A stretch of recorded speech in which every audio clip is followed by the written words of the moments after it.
সুন্দর স্মুথ ভাবে কন্ট্রোল হবে এটা কিন্তু আমি কখনো ভাবিনি।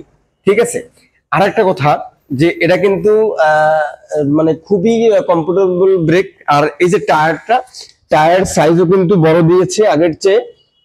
এটা কিন্তু বড় সাইজ। এটা কত আমি যদি দেখাই, এটা হইছে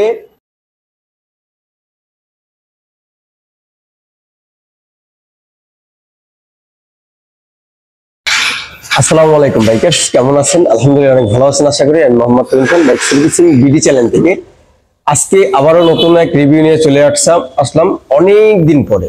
কেননা আমার যে ডিভাইসটা ছিল সেই ডিভাইসটি কিন্তু হঠাৎ নষ্ট হয়ে গেছে। এখন একটা নর্মাল ডিভাইসের ভিতরে আমি একটা নিয়েছি, কিন্তু সামনে আরো ভালো কোনো ডিভাইস নিব ইনশাআল্লাহ। কেননা আমার টাকায় কুলায় না, এই জন্য আমি নিতে পারিনি।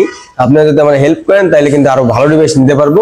আর এই জন্যই নিয়েছি যেন আপনাদের সঠিক এবং ভালো রিভিউ দিতে পারি। কেননা আমি যে রিভিউ গুলো দিয়ে থাকি, কেননা আমি এর সম্পর্কে আমি জানি। আমি এর পিছনে আজকে গত 16 বছর ধরে আমি সাধনা করতেছি।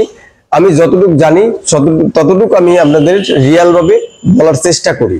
যদি আপনারা আমার ভিডিওগুলো দেখেন, ফলো করেন, তাহলে রিয়ালটাই জানতে পারবেন। এ জায়গায় কিন্তু কোনো কফি নাই, ঠিক আছে? আর অনেক ভাইরা রিভিউ দেয়, ওরা কিন্তু জানে না, ওরা কিন্তু শুধু মুখস্থ বলে যায়, যেটা কোম্পানি বলে ওইটাই। আর আমি কিন্তু পিওরটাই দিয়ে থাকি। তাহলে চলুন শুরু করা যাক। আজকে আমরা শুরু করব হর্নেট 2.0। চলেন লেটস গো। আমি যদি হর্নেট 2.0 দিয়ে শুরু করি, মানে এই হর্নেট 2.0 কিন্তু অনেক আগেই আসছে। এই যে দেখেন এটা কি কি দিয়েছি। আমি যদি প্রথম দেখাই, এবিএস এর বিষয়ে যদি আমি বলতে যাই, যে অনেক গাড়িতে কিন্তু এবিএস দেওয়া আছে, কিন্তু এটাই কিন্তু এবিএস দেওয়া আছে। এটার এবিএসটা কিন্তু খুবই ডিফারেন্স। যে আমি যখন ব্রেকটা করি তখন কিন্তু মানে বয়লার মানে ফার্মের মুরগি যেরকম বসে পড়ে ওইরকমই বসে পড়ে, মানে কোনো স্লিপ নেই, মানে এতটা মজা। আমি কিন্তু প্রথমে এটা ভাবিই নেই যে এত স্মুথ, এত মানে সুন্দর স্মুথ ভাবে কন্ট্রোল হবে, এটা কিন্তু আমি কখনো ভাবিনি। ঠিক আছে, আর একটা কথা যে এটা কিন্তু মানে খুবই কমফোর্টেবল ব্রেক। আর এই যে টায়ার সাইজও কিন্তু বড় দিয়েছে আগের চেয়ে। এটা কিন্তু বড় সাইজ, 17। আর পিছনেরটা দিয়েছে, এই যে পিছনের টায়ারটা যদি আমি দেখাই, 140/70 পিছনের টায়ার। ঠিক আছে, আর পিছনের যে এটা কিন্তু ডবল ডিস্ক, দেখেন এটা কিন্তু ডবল ডিস্ক। আপনি ব্রেক কন্ট্রোলিং খুবই সুন্দর, এবং এর যে সাউন্ড কোয়ালিটি কিন্তু অস্থির এবং মাথা নষ্ট। আর এর যে এর কিন্তু স্টোন সেন্সর আছে। এই যে দেখেন স্টোন সেন্সর, যখন স্টার্টে থাকবে তখন কিন্তু এটা স্টার্ট হবে, কিন্তু গিয়ার দিলে কিন্তু বন্ধ হয়ে যাবে। ইনজেক্টর সিস্টেম, এফআই সিস্টেম এটা। আর এই যে মানে এর হেডটাও কিন্তু অনেক বড়। আর এটা কিন্তু করছে 184 সিসি, 40 পয়েন্ট।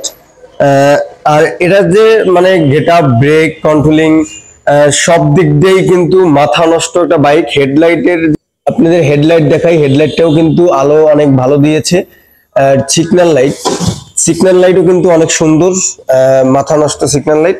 এই যে সিগন্যাল লাইটটা দেখেন, মানে সিগন্যাল লাইট গুলো অনেক মানে খুবই মারাত্মক বাইক করছে। আর বাইকের যে প্রাইস, এর প্রাইস কিন্তু খুবই কম।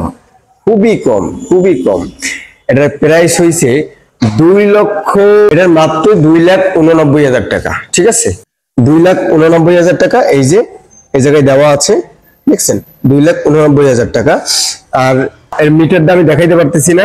এই গাড়ি কিন্তু সেল হয়েছে। তা যখন আমি চালাইলাম তখন কিন্তু খুবই ভালো কোয়ালিটি সম্মত।